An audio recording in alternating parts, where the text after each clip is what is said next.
எசேக்கியேல் 36, 30, 31. நீங்கள் இனிமேல் ஜாதிகளுக்குள்ளே பஞ்சத்தினாலும் உண்டாகும் நிந்தையை அடையாதபடிக்கு விருட்சத்தின் கனிகளையும் வயலின் பலன்களையும் பெருக பண்ணுவேன். அப்பொழுது நீங்கள் உங்கள் பொல்லாத மார்க்கங்களையும் உங்கள் தகாத கிரியைகளையும் நினைத்து உங்கள் அக்கிரமங்களின் நிமித்தமும் உங்கள் அருவருப்புகளின் நிமித்தமும் உங்களையே ஆரோசிப்பீர்கள். அப்பொழுது உங்களையே ஆரோசிப்பீர்கள். எப்பொழுது நான் உங்களை பெருக பண்ணுவேன். அது அந்த பகுதி 28 ஆரம்பிக்குது. அசுத்தங்களை நீக்கி ரட்சித்து பஞ்சத்தை வரவிடாதபடி செய்து கோதுமையை பெருக பண்ணி நிந்தை வராதபடி செய்து விருட்சத்தின் கனி வயலின் பலன்களை பெருக பண்ணுவேன். அப்பொழுது உங்கள் தகாத கிரியைகளை நினைத்து உங்களையே நீங்கள் அரோசிப்பீர்கள். அரோசிக்கிறதுனா அருவருக்கிறது. உங்களையே நீங்க அருவருப்பீங்க. ஆண்டவர் இவ்வளவு நல்லவரா இருக்கிறாரு. ஆண்டவர் 2 விதமா நம்மளை உணர்த்துறாரு. ஒண்ணு, கடிந்து கொண்டு ஒரு தகப்பனை போல மெலிதாக 2 அடி அடிச்சு நம்ம உணர்த்துறாரு.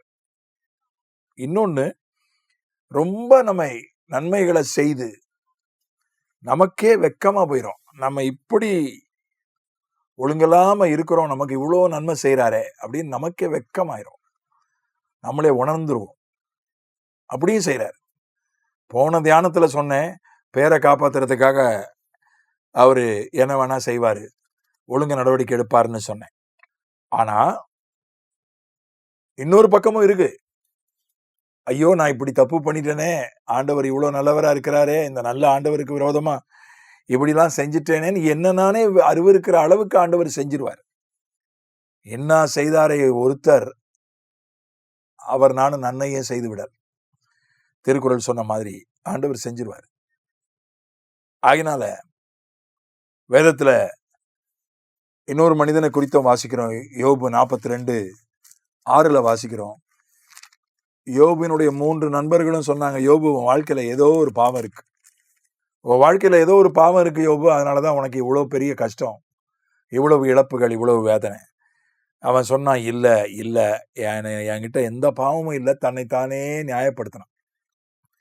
ஒரு விதத்துல அது சரிதான். எனக்கு கர்த்தரே சொன்னாரு, சாத்தானை பார்த்து, முகாந்திரம் இல்லாமல் அவனை நிர்மூலமாக்க நீ என்னை ஏவின போதிலும் யோபுவுக்கு வந்த கஷ்டம், மனவேதனை, நோய், இதுக்கெல்லாம் எந்த காரணமும் இல்லை. யோபு அதுக்கு பொறுப்பாளி அல்ல.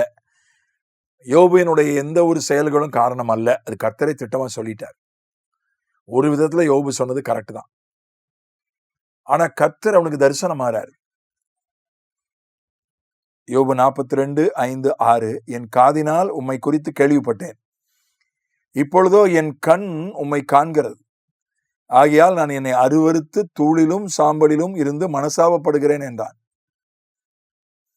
நான் இதே யோபுவை பத்தி ரொம்ப தெளிவா வாசிக்கிறோம்.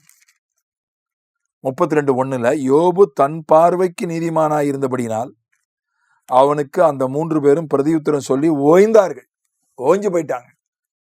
யோபு தன் பார்வைக்கு நீதிமானா இருந்தான். என்கிட்ட எந்த தப்பும் இல்லையா, போயா. எவ்வளவோ விவாதம் பண்ணி பார்த்தாங்க, எடுத்து சொல்லி பார்த்தாங்க, கேட்கல, போயா, நான் நீதிமான், என்கிட்ட எந்த தப்பும் இல்லை, அடிச்சு சொல்லிட்டான். அவங்களால இதுக்கு மேல முடியல. அவங்க அதோட ஓய்ந்துட்டாங்க. வாய் வலிச்சு போச்சு, களைச்சு போயிட்டாங்க, விட்டுட்டாங்க. ஆனா கர்த்தர் அவனுக்கு தரிசனம் ஆறார். அவன் சொல்றான், என் கண் உம்மை காண்கிறது, ஆகையால் நான் என்னை அருவருத்து. அப்பதான் ஆண்டவரே சொல்றாரு, யோபு என்னை குறித்து நிதானமா தான் பேசினான். 3 நண்பர்களை தான் நிதானம் இல்லாம பேசிட்டாங்க, என் மேல, அவங்க மேல எனக்கு கோபம் வருதுன்னு கர்த்தரே சொல்றாரு. கர்த்தர் யோபு எந்த குறையும் சொல்லல. ஆனா யோபுவே தன்னை அருவருத்தான். ஏன்னா அவரை பார்த்த போது, அவருடைய பரிசுத்தத்தை பார்த்த போது, ஐயோ, நான்லாம் ஒண்ணுமே இல்லப்பா, என்ன ரொம்ப தாழ்மை உள்ளவன்னு சொல்லுவாங்க பல இடங்கள்ல. ஏன்னா நான் என்னுடைய வயது, என்னுடைய சீனியாரிட்டி, எனக்கு ஆண்டவர் கொடுத்திருக்கிற கிருபைகள், இவைகளெல்லாம் பார்க்கும்போது நான் ரொம்ப எளிமையா தாழ்மையா இருக்கிறேன்னு எல்லாரும் நினைக்கிறார்கள், பாராட்டுகிறார்கள். ஆனா சிலருடைய தாழ்மையை பார்த்தா நான்லாம் ஒண்ணும் இல்லை. சிலருடைய தாழ்மையெல்லாம் நான் பார்த்திருக்கிறேன். நான்லாம் ஒண்ணும் இல்லை. என் தாழ்மைலாம் ஒரு தாழ்மையா? அவங்க தாழ்மை தான் என் தாழ்மை என்று எனக்கு அப்படியே நான் ஆச்சரியப்பட்டு போவேன். கூனி குறுகி போயிருவேன். யோபு அப்படிதான் பண்ணான். அந்த 3 நண்பர்களுடைய பரிசுத்தத்தை பார்த்தான். ஒருத்தன் 4வதா ஒருத்தன் வந்தான். எல்லார் பரிசுத்தையும் பார்த்தான். மனைவியினுடைய பரிசுத்தத்தை பார்த்தான். பிள்ளைகள் கர்த்தரை தூஷிக்கிறவர்களா இருந்தார்கள். அதெல்லாம் பார்த்தான். நான் எவ்வளவோ பரிசுத்தம் அப்படின்னு நினைச்சிட்டு இருந்தான். கர்த்தருடைய பரிசுத்தத்தை பார்த்தான்.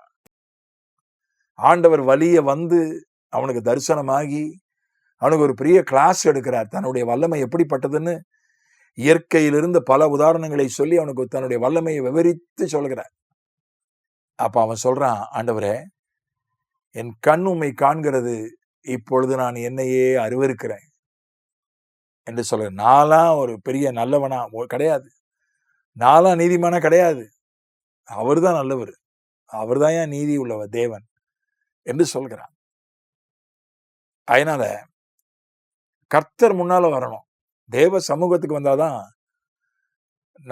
நம்மை நாமே அருவருக்கிறதுனால நம்முடைய செயல்கள் நம்ம சட்டையில ஒரு அருவருக்கக்கூடிய ஒரு காரியம் ஒட்டி இருக்கு. அதை நம்ம அருவருத்தாதானே அதை வந்து சுத்தம் பண்ண முடியும். நம்முடைய சட்டையை விட்டு அகற்ற முடியும். அதனால அந்த அர்த்தத்துல தான் சொல்லப்பட்டிருக்கிறது. நம்முடைய சில செயல்கள் அருவருப்பா நமக்கு தெரியும். தேவ சமூகத்துல வந்து இருக்கும்போது தான். அதுதான் தேவ சமூகத்துக்கு வர வேண்டியது அவசியம். நாம் நம்முடைய குற்றம் குறைகளை உணர்கிற அளவுக்கு ஆண்டவர் நமக்கு அளவில்லாத நன்மைகளை செய்கிறார். ஆமென்.